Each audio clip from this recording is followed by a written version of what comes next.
When Isla Bennett pulled her truck over on that frozen, desolate highway, she thought she was stopping for a hit-and-run victim. She wasn't prepared for the sheer size of the beast dying in the snow or the intelligence burning in its golden gaze. She dragged him into her cabin to save a life, thinking she was performing a simple act of mercy. She was wrong. She didn't just stitch up a wound. She invited a war into her living room. Because that wasn't a wolf. That was Caelan Blackwood, the alpha of the Obsidian Ridge, and he didn't need a nurse, he needed a queen. But first, they have to survive the night. The wiper blades of the 2015 Subaru Outback screeched against the glass, fighting a losing battle against the sleet. It was 11:45 p.m. on a Tuesday, the kind of dark that feels heavy, pressing against the windows like a physical weight. Isla Bennett gripped the steering wheel until her knuckles turned white.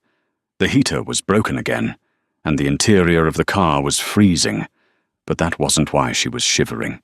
It was the double shift she had just pulled at Oakhaven General's trauma ward, followed by the lonely 40-mile drive back to her grandfather's old cabin in the foothills of the Cascades.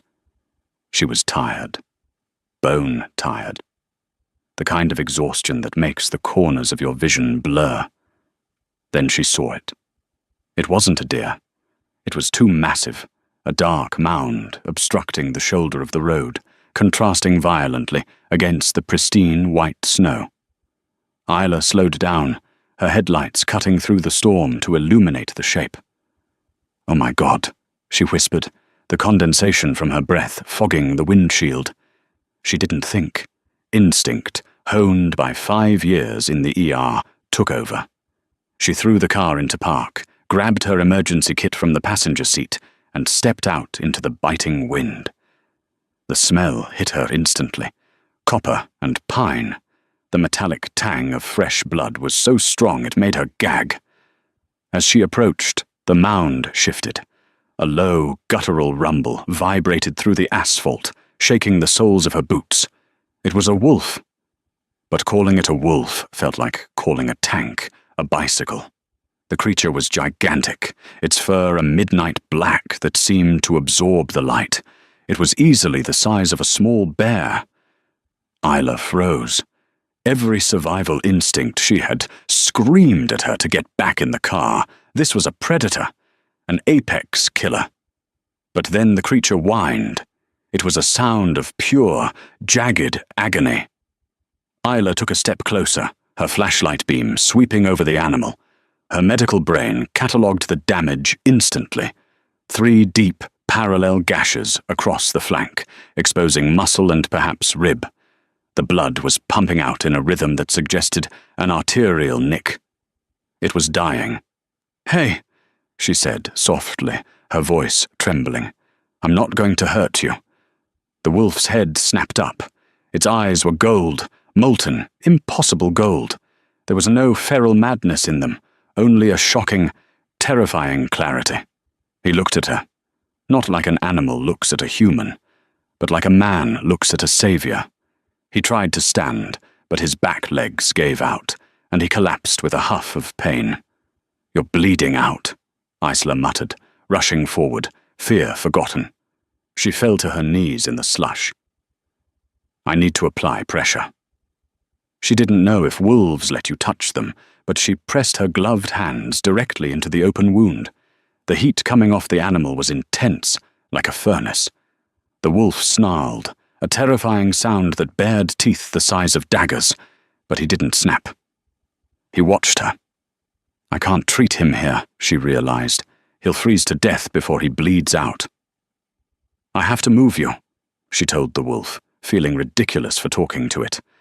"My cabin is 1/2 mile up that logging road. Can you move?" The wolf held her gaze for a long second, then nodded. Isla blinked. Did he just nod? She shook her head. Hallucinations from exhaustion. She grabbed the blanket from her trunk, laid it out, and somehow, with a groan of exertion that strained every muscle in her back, helped the massive beast limp into the back of her hatchback. He filled the entire cargo space, his breathing labored and wet. The drive up the gravel driveway was the longest 5 minutes of her life. Getting him inside the cabin was a nightmare of physics and adrenaline. She cleared the coffee table in the living room, dragged the rug near the fireplace, and guided him down. The fire she'd banked earlier was dead, so the room was frigid. "Stay," she commanded. She sprinted to the bathroom, grabbing every supply she had: saline, sterile pods, a suture kit she'd swiped from the hospital supply closet for her neighbor's livestock, and a bottle of high-proof whiskey. When she returned to the living room, she dropped the supplies on the floor. The glass bottle shattered. The wolf was gone. Lying on the rug, naked, shivering, and covered in blood, was a man. He was huge, easily 6'4", with corded muscle that looked carved from stone. His hair was the same midnight black as the wolf's fur, matted with sweat and pine needles. The gashes were still there, carved across his human skin now, angry and weeping crimson. Isla backed up until she hit the wall. Her heart hammered against her ribs like a trapped bird. "What the hell?" she breathed. The man groaned, his eyes fluttering open, those same golden eyes locked onto hers. He tried to speak, his voice a wreckage of gravel and pain. "Don't let them find me." Then his eyes rolled back, and he passed out cold. Isla stood there for a full minute, the silence of the cabin deafening. She was alone in the woods with a naked stranger who had just turned from a wolf into a man. She should call the sheriff.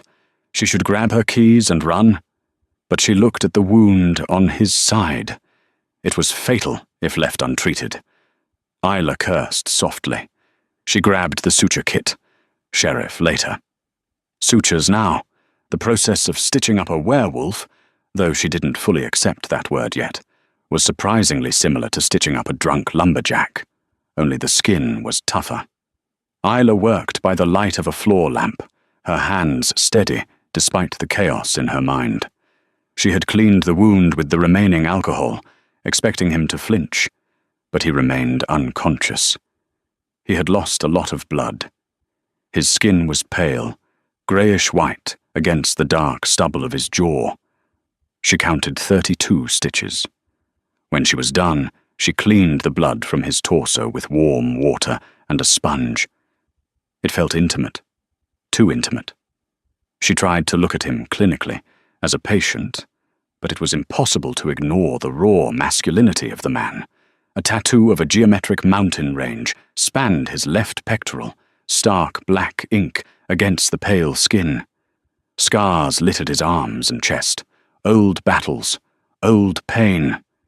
She covered him with a heavy quilt and stoked the fire until the living room was sweltering. Then she sat in the armchair opposite him, a heavy cast-iron skillet in her lap. It was the only weapon she had within reach. Hours ticked by. The storm outside raged, wind howling against the timber walls of the cabin. Around 4 a.m., the rhythm of his breathing changed. It went from the shallow puffs of the unconscious to the deep, controlled intake of someone awake. Isla tightened her grip on the skillet handle. "I know you're awake." The man went still. Slowly he opened his eyes. The gold was dimmer now, clouded with pain, but the intensity was undiminished. He didn't panic. He didn't thrash. He assessed the room, the fire, the exit, and finally, her. He tried to sit up, wincing as the stitches pulled. "Don't," Isla warned. "You'll rip your side open. I just spent an hour sewing you back together." He looked down at the bandage, then back at her. "You saw." It wasn't a question. "I saw a wolf," Isla said, her voice steady. "Then I saw you. So unless I'm having a psychotic break, I'm guessing the fairy tales left out the part where the big bad wolf bleeds on my rug." He let out a short, dry huff that might have been a laugh. "Not a fairy tale. A nightmare." "Who are you?" He hesitated. "Kaylin.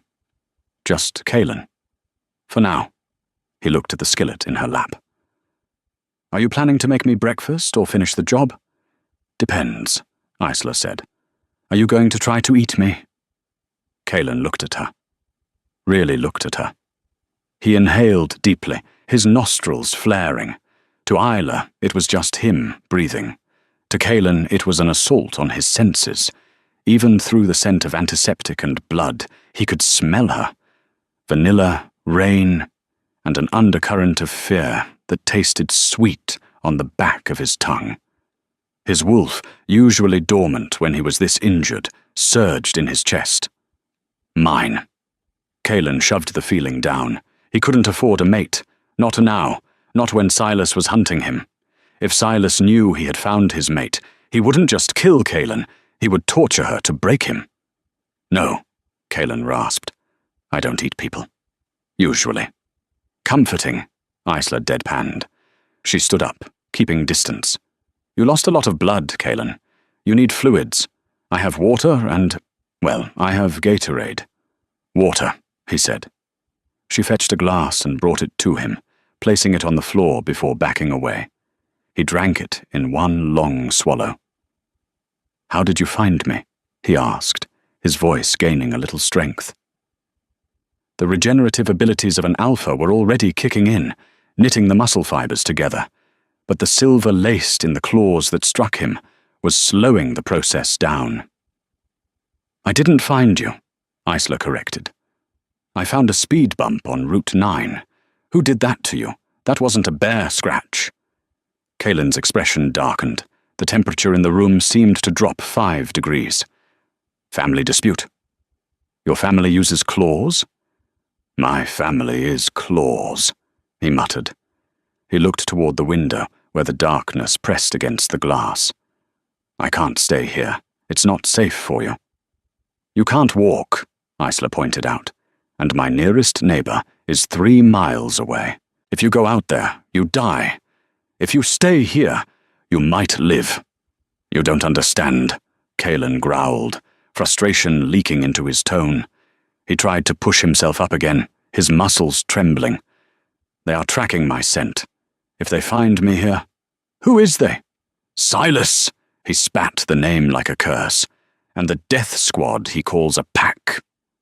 Isla felt a chill that had nothing to do with the drafty cabin. Are they wolves, too? Yes. She stared at him, the reality of the situation sinking in. She was harboring a fugitive from a supernatural hit squad. Okay, she said, her voice surprisingly calm. Then we need to hide your scent. Kaelin looked at her, surprised. Why would you help me? You should be running. Isla looked at the bandage on his side. She thought about the emptiness of this cabin, the emptiness of her life since she moved back here. She thought about the look in his eyes when he was a wolf, the intelligence, the desperation. I'm a nurse, Kaelin. I fix things. I don't leave them to die. She walked to the kitchen cupboard.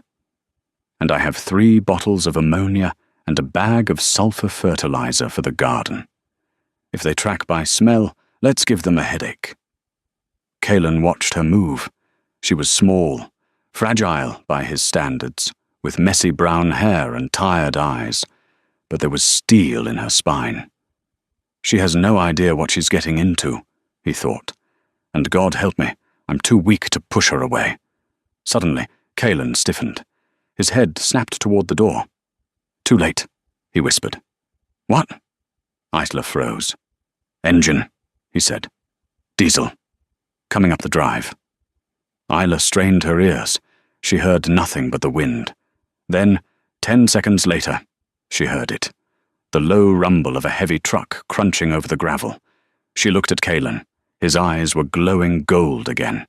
He bared his teeth, trying to rise, but his legs collapsed. He was helpless. Isla grabbed the cast-iron skillet again. She moved to the window and peered through the blinds. 2 black SUVs were idling at the bottom of her driveway. The headlights cut through the darkness, illuminating the snow. Men were getting out. Big men. Is that them? She asked, her heart slamming against her ribs. Silas, Kaelin growled. Hide me, or kill me. Do not let them take me alive. Isla looked at the dying king on her floor, then at the monsters at her door. She made a choice. Get under the floorboards, she ordered, pointing to the loose hatch under the rug she had just moved. And don't make a sound. She walked to the door and unlocked it, just as a heavy fist pounded on the wood. Isla threw the rug over the trap door, just as the fist hammered the wood again. The vibration rattled the pictures on the wall. She smoothed her hair, grabbed the shotgun leaning by the umbrella stand. It wasn't loaded, but they didn't know that, and cracked the door open. Cold wind blasted in, carrying snowflakes and the smell of expensive cologne mixed with wet dog.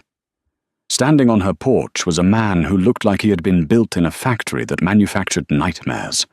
He was broad, wearing a tailored wool coat that strained at the shoulders. His face was a map of sharp angles, and his eyes were a dull, flat grey. Behind him, 2 other men waited by the SUVs, their posture alert, military. "Help you?" Isla asked. Her voice didn't shake. She was an ER nurse. She had stared down drug addicts with knives and grieving mothers. She knew how to wear a mask. The man smiled. It didn't reach his eyes. "Evening, ma'am. Sorry to disturb you this late. We had reports of a rabid bear in the area. Big one, black fur, dangerous." Isla tightened her grip on the shotgun barrel.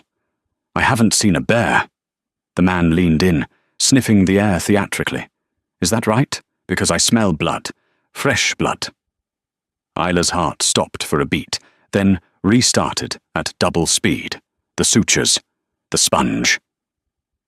"I hit a buck on Route 9 about an hour ago," Isla lied, the fabrication slipping out smooth as silk. "Destroyed my headlight. I had to drag the carcass off the road so no one else would hit it. Got blood on my coat. Is there a law against roadkill now?" The man's eyes narrowed. He looked past her, into the warmth of the cabin. "Rough night for a drive. Mind if we come in? Just to check the perimeter. For your safety." "I do mind," Isla said, stepping into the gap to block his view. "My grandfather is asleep, and he gets cranky when strangers wake him up. He keeps a loaded .45 on his nightstand. I'd hate for there to be an accident." The man stared at her. The silence stretched, tight as a piano wire. He was testing her, pushing against her mental defenses. Isla realized with a jolt that he wasn't just looking at her. He was hunting her fear. If she flinched, if she looked down, he would know.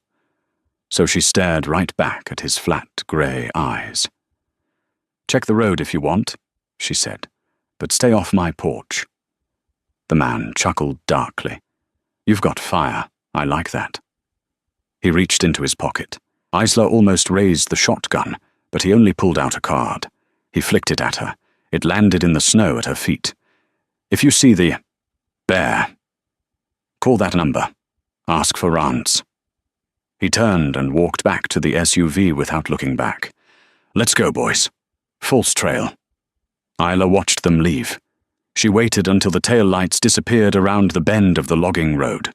She waited another full minute, counting the seconds in her head, ensuring they hadn't just parked down the road to double back. Only then did she lock the door, slide the deadbolt, and collapse against the wood, her legs turning to jelly. "You can come out," she whispered into the empty room. The rug shifted. The trapdoor groaned.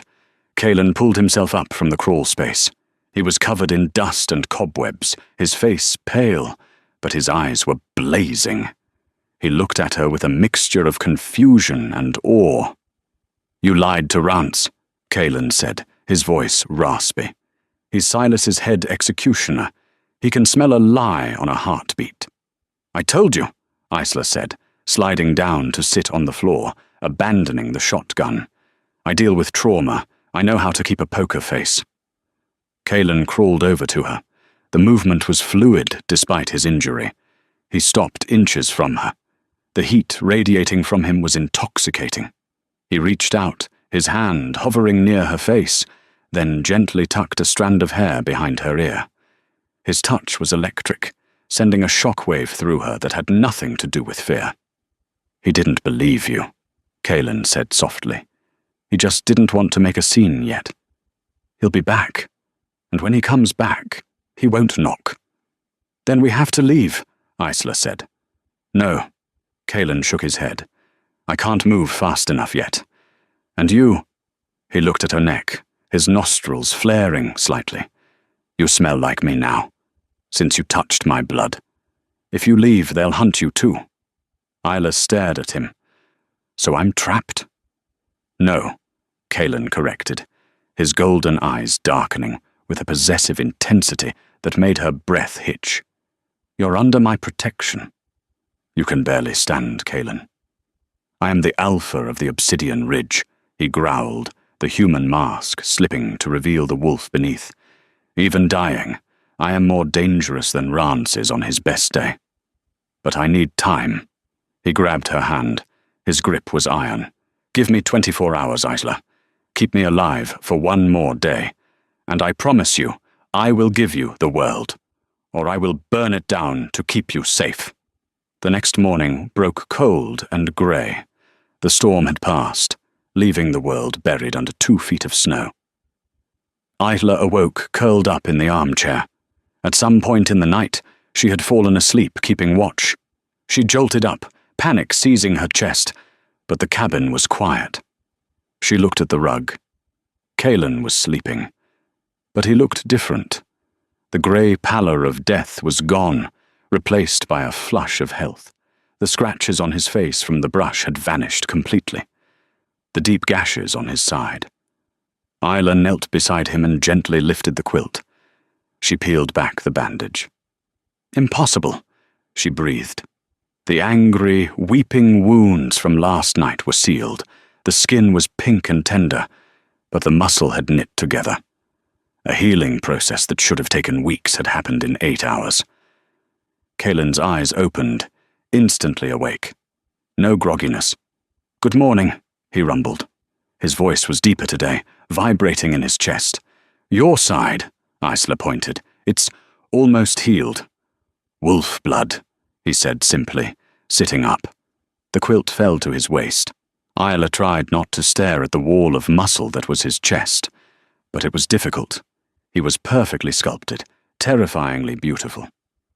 We heal fast, unless it's silver. There was silver in the claws? Nitrate coating, it burns. He rolled his neck, a sickening crack echoing in the room. Is there food? My metabolism is trying to eat itself. Isla cooked. She made everything she had. 12 eggs, a pound of bacon, a loaf of toast. Kalen ate it all with a predatory efficiency that was both fascinating and slightly disturbing. As he ate, the atmosphere in the cabin shifted.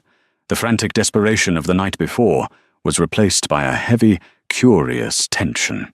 So, Isla said, pouring him black coffee. Obsidian Ridge, Alpha, Executioners. Do you want to tell me what I stepped into, or should I wait for the movie adaptation? Kalen set his fork down. He looked at her, his expression serious. The Obsidian Ridge is the largest territory in the Northwest. We control the timber, the mining rights, and the politics of 3 counties. Humans see a corporation. We see a kingdom. And you're the king? I was, Kalen said, his jaw tightening.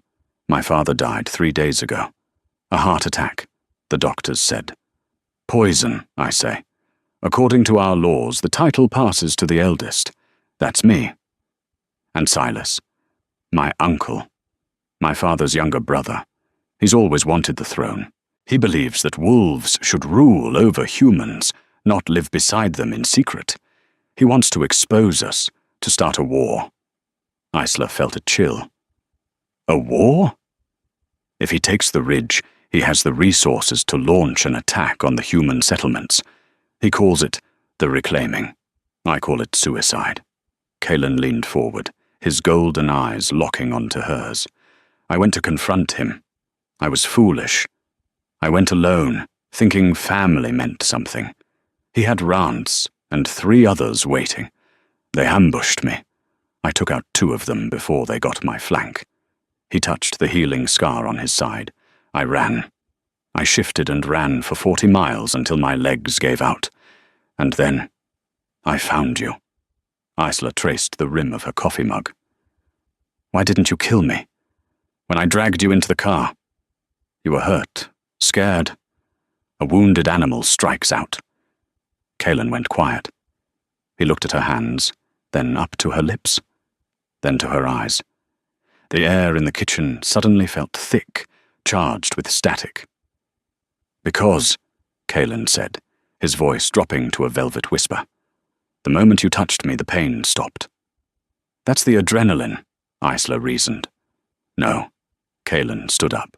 He walked around the small table. He towered over her, blocking out the light from the window. He didn't touch her, but she could feel his presence wrapping around her like a blanket. Wolves have instincts, ancient ones. We know when we find something that belongs to us. Isla's breath hitched. "Belongs to you?" "I don't mean property, Isla." He reached out, taking her chin gently between his thumb and forefinger, tilting her head up. His skin was rough, calloused, but his touch was reverent. "I mean the other half of the soul. The anchor." Isla's heart hammered against her ribs. "You barely know me. I know you are brave enough to lie to a killer. I know you are kind enough to save a monster. I know that you smell like rain and vanilla, and for the first time in 10 years, my wolf is quiet. He is at peace."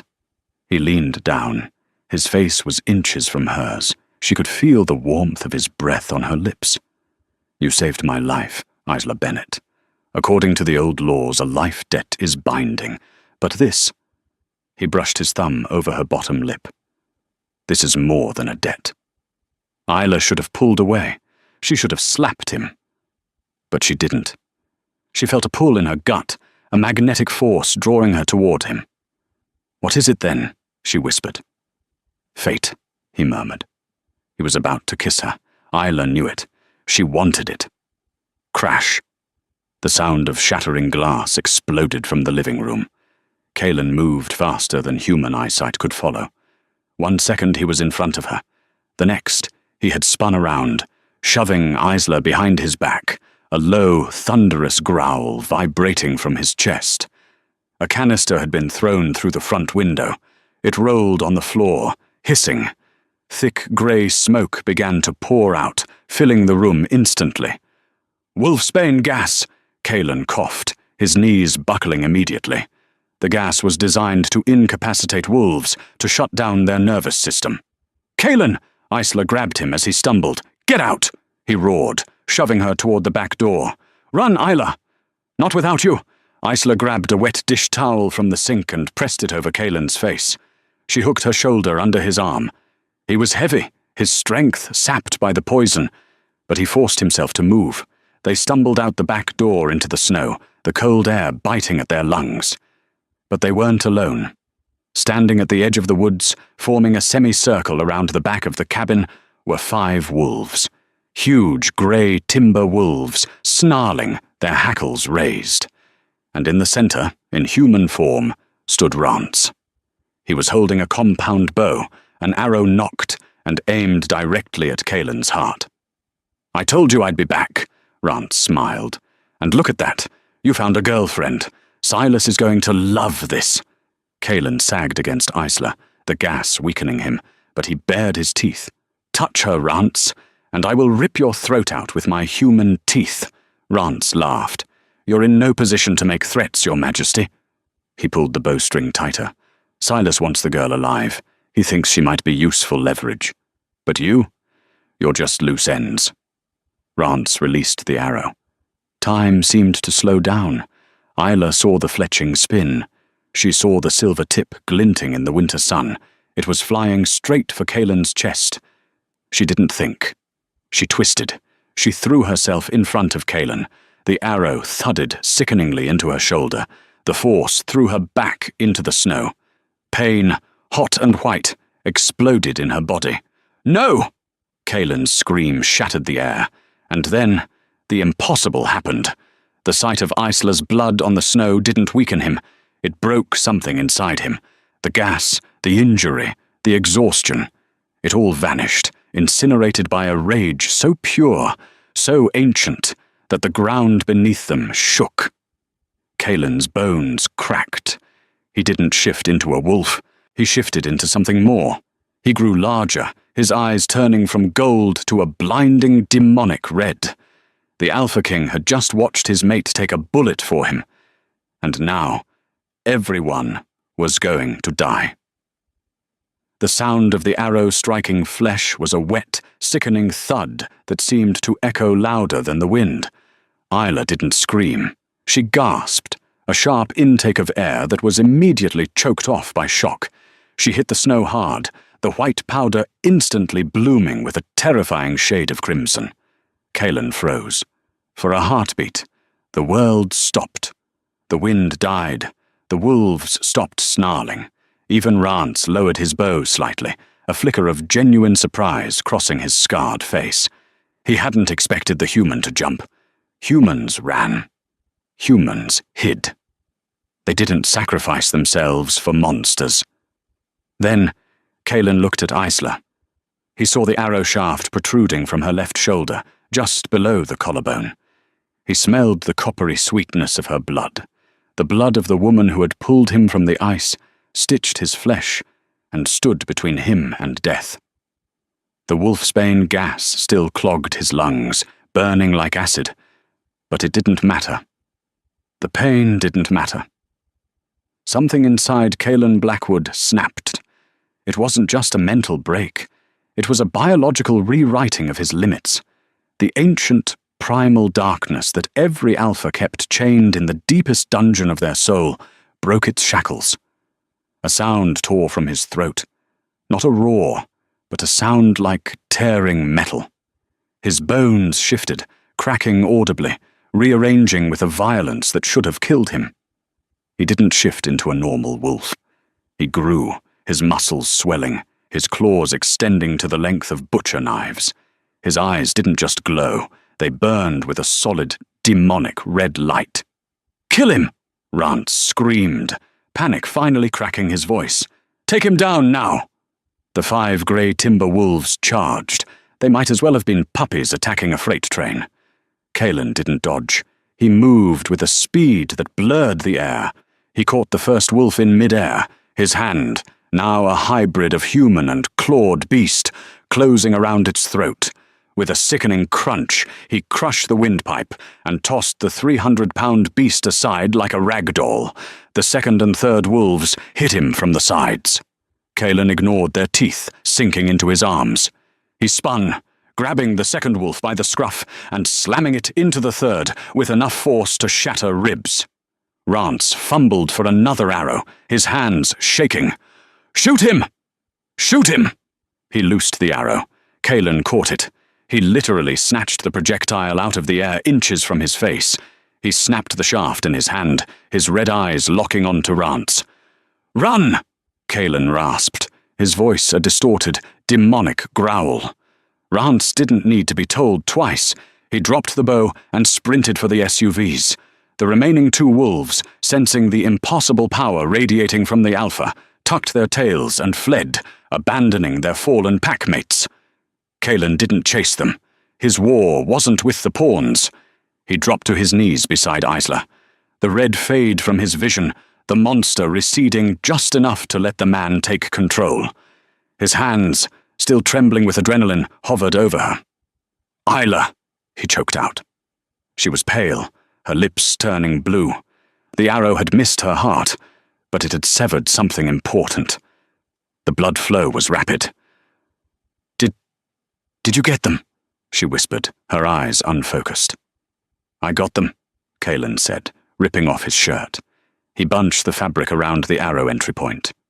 "I need you to stay with me, Isla. Do not close your eyes." "It's cold," she murmured. "I know. I'm going to get you warm." He couldn't take her back into the cabin.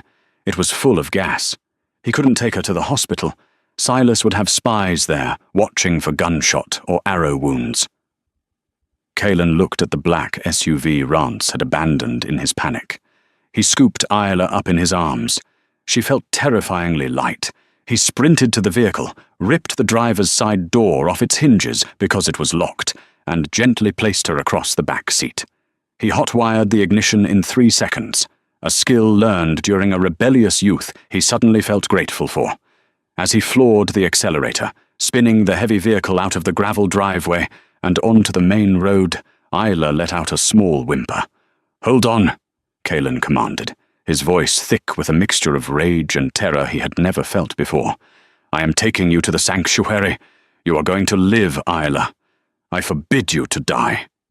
He drove like a madman, weaving through the mountain passes, heading deeper into the wilderness, away from civilization, away from the territory his uncle had stolen.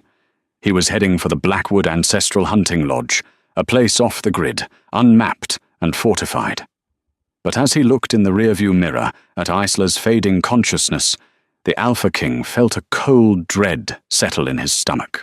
He had won the fight, but he was losing the war, because the woman in the back seat was no longer just a stranger.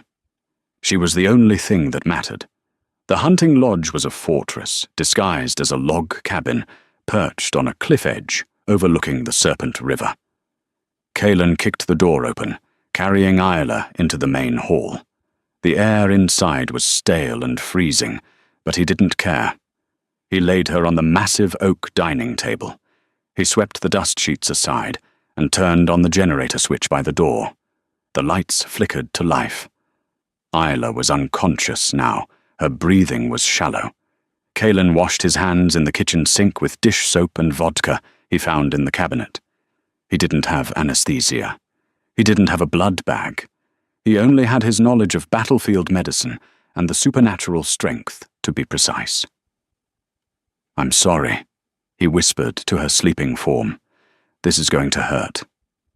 He gripped the arrow shaft. He couldn't pull it out the way it came in. The barbed head would tear the artery further. He had to push it through. With a deep breath, he snapped the feathered end of the arrow off. Then, placing one hand on her shoulder to steady her, he pushed. Isla screamed. Even unconscious, her body convulsed in agony. Kalen gritted his teeth, tears of sympathy stinging his own eyes. But he didn't stop. He pushed until the metal tip pierced the skin of her back. He grabbed it with pliers and pulled the rest of the shaft through in one smooth motion. He immediately clamped his hands over the wounds, front and back. "Heal," he commanded, though he knew she wasn't a wolf. "Fight it, Isla." He bound the wound tightly with strips of clean linen. Then he did something forbidden by the High Council. He brought his wrist to his mouth and bit down, tearing the vein. He pressed his bleeding wrist to her lips. "Drink," he urged. "It will help." Alpha blood was a potent regenerative for humans, but it came with a cost. It created a temporary bond, a heightened sensitivity to the wolf's emotions. It was intimate. It was dangerous. A drop of his blood slipped past her lips. Then another. Instinct took over, and she swallowed. Kalen watched as the color slowly returned to her cheeks. Her breathing deepened. The crisis had passed. He didn't sleep that night. He sat in a chair beside the table, watching her chest rise and fall, plotting the murder of his uncle in excruciating detail. 2 days later, Isla woke up to the smell of wood smoke and stew. She tried to sit up, expecting a bolt of agony, but there was only a dull ache in her shoulder. She looked down. She was wearing a large, soft flannel shirt that wasn't hers. Her shoulder was heavily bandaged. "Easy," a deep voice rumbled from the corner. Kalen was standing by the fireplace, feeding logs into the flames. He looked tired. Stubble covered his jaw, and there were dark circles under his golden eyes. He walked over to her, carrying a bowl of broth. "You've been out for 48 hours, he said softly. Isla blinked, memories rushing back. The snow, the bow, Rance, the red eyes. "You turned into a monster," she said, her voice raspy. Kalen flinched slightly. He set the bowl down. "I did. Are you afraid?" Isla looked at him. She searched herself for fear, but she couldn't find it. Instead, she felt a strange, warm hum in her chest whenever she looked at him. A feeling of safety. "No," she said. "I'm not afraid. You saved me." "You saved me first," Kalen corrected. "You took an arrow for me, Isla. Why?" Isla touched the bandage on her shoulder. "I don't know. My body just moved. It felt Necessary. Like if you died, I would stop existing. Kalen closed his eyes, exhaling a breath he seemed to have been holding for days. That is the bond. It is awakening. The bond, Isla repeated. You keep saying that. Is it magic or biology? Both, Kalen said. He pulled a chair close and sat down, his knees brushing hers. Wolves don't choose their mates. The moon goddess, or genetics depending on who you ask, pairs us with the person who balances our soul. It's rare for a human to be a mate to an alpha. It happens once in a generation. He looked at her hands. By taking that arrow, by spilling your blood for mine, you sealed it. You are not just a nurse anymore, Isla. You are the Luna of the Obsidian Ridge, or you would be if I had a throne to give you. Isla processed this. It was insane. It was illogical. And yet, looking at him, she felt it. The pull, the gravity. So, she said, trying to keep her tone light, I'm a queen without a kingdom? And I am a king without a crown, Kalen replied grimly.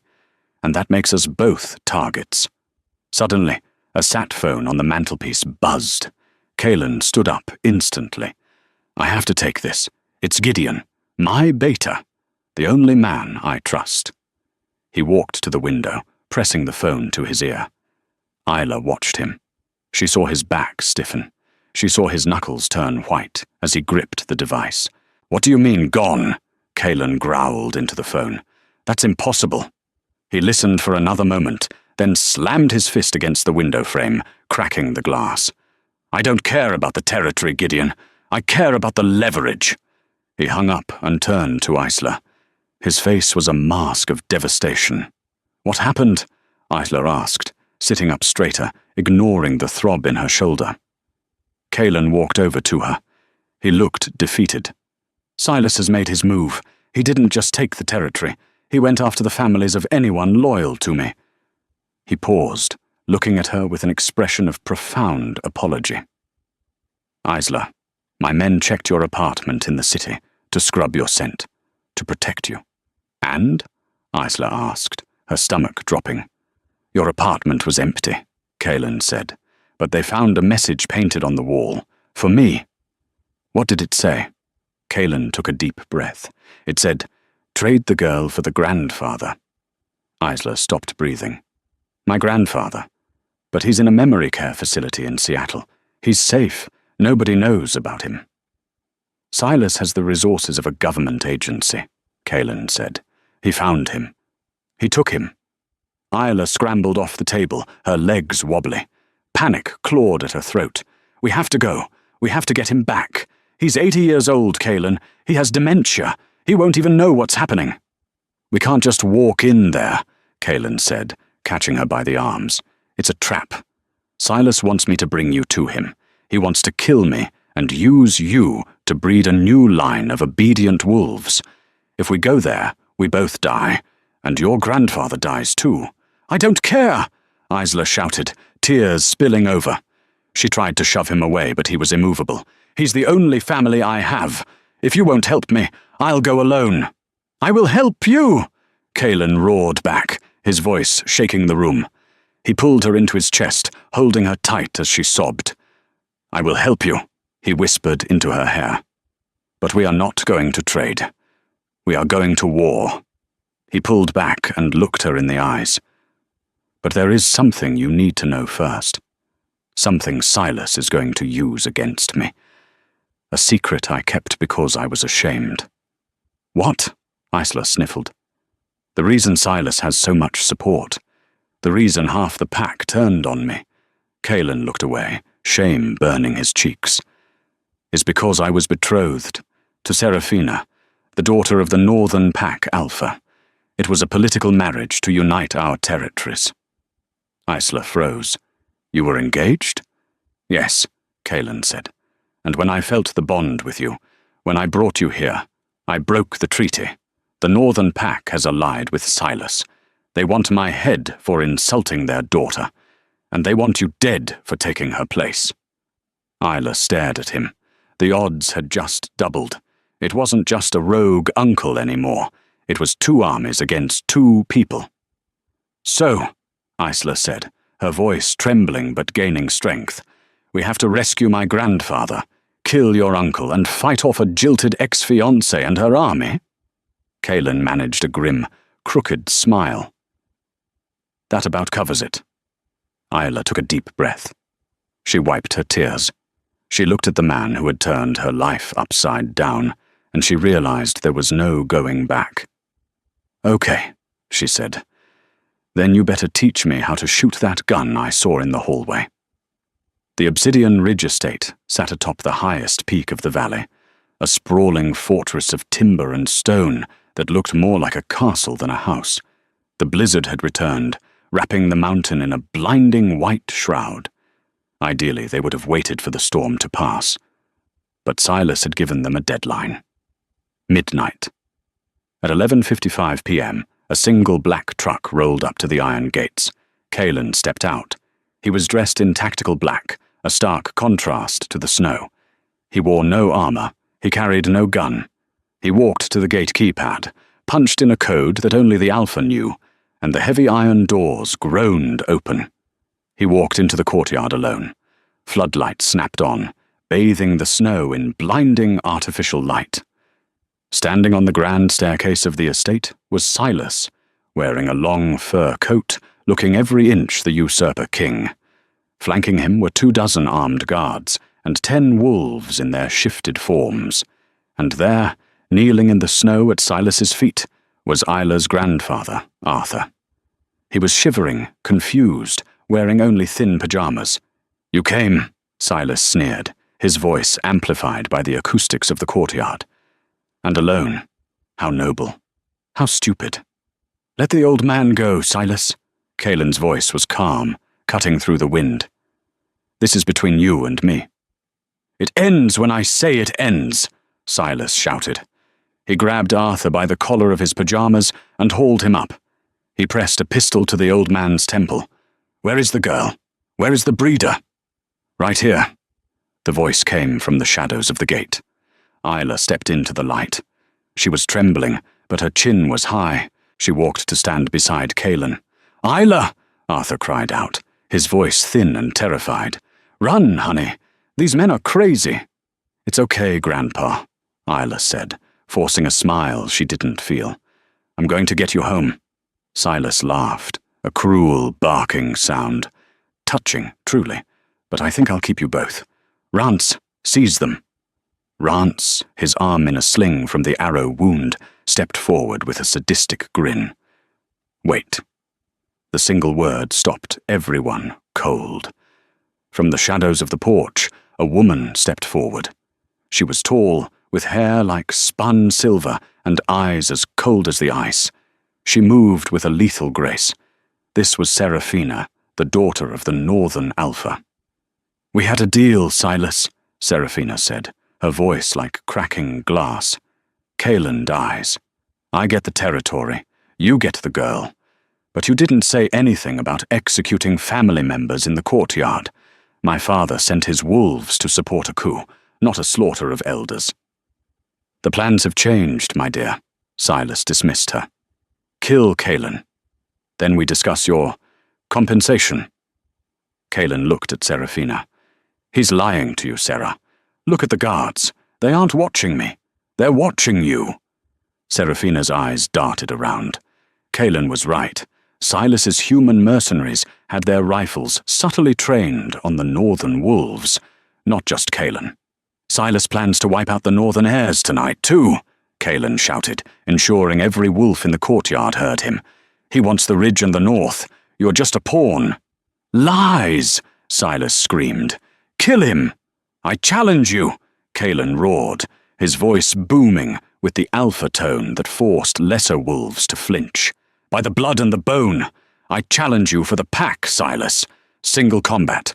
No weapons, no interference. Winner takes the crown. Loser dies." Silence descended on the courtyard. The challenge was sacred. To refuse it was to admit weakness. If Silas refused, his own wolves would turn on him. Silas looked at the guards, then at Kaelin. He grinned. He dropped Arthur into the snow. "Fine!" Silas hissed. He threw his gun to Rance. He stripped off his heavy coat. "I've been waiting 20 years to put you in the ground, boy." Kaelin turned to Isla. He kissed her forehead.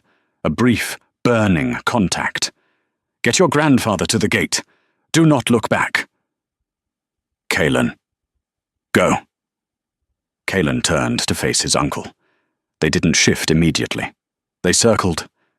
Silas struck first, a dirty punch to the throat. Kaelin absorbed it, barely flinching, and countered with a kick to Silas's knee that shattered the joint. Silas screamed and shifted.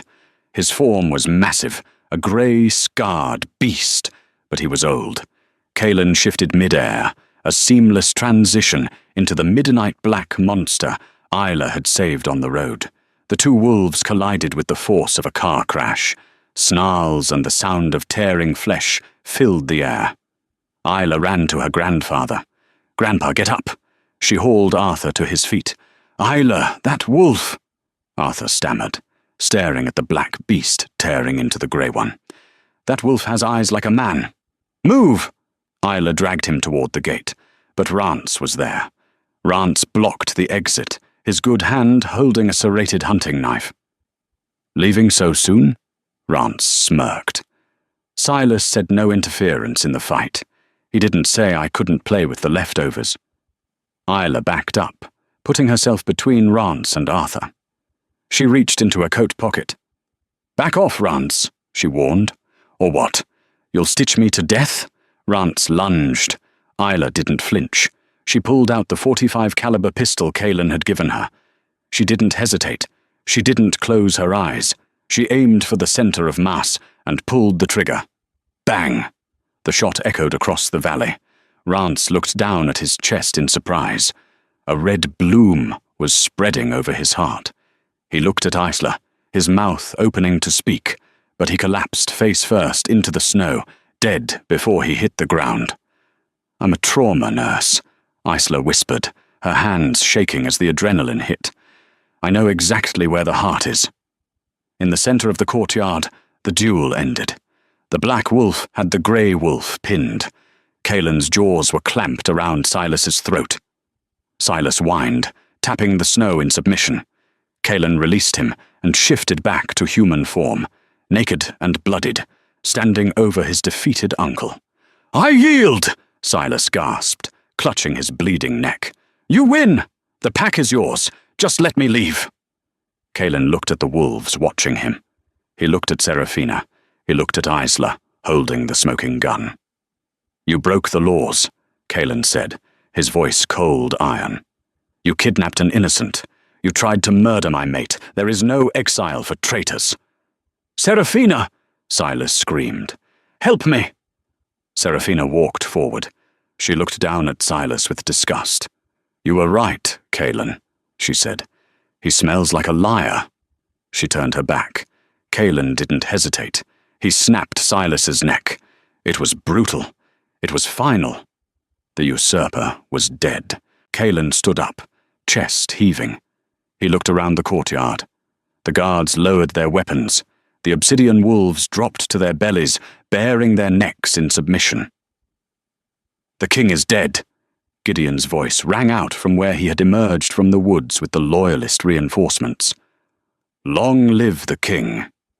Kaelin didn't care about the bowing wolves. He walked straight to Isla. He didn't care about the blood, or the cold, or the audience. He cupped her face in his hands and kissed her. It was a kiss that tasted of war and victory, desperate and claiming. "You shot Rance," he murmured against her lips, looking at her with awe. "He was in my way," Isla replied breathlessly. Kaelin laughed, a sound of pure joy. He rested his forehead against hers. "My queen." Epilogue. The Alpha's anchor 3 months later. The snow had melted, revealing the lush green of the obsidian ridge. Isla sat on the porch of the main estate, drinking tea.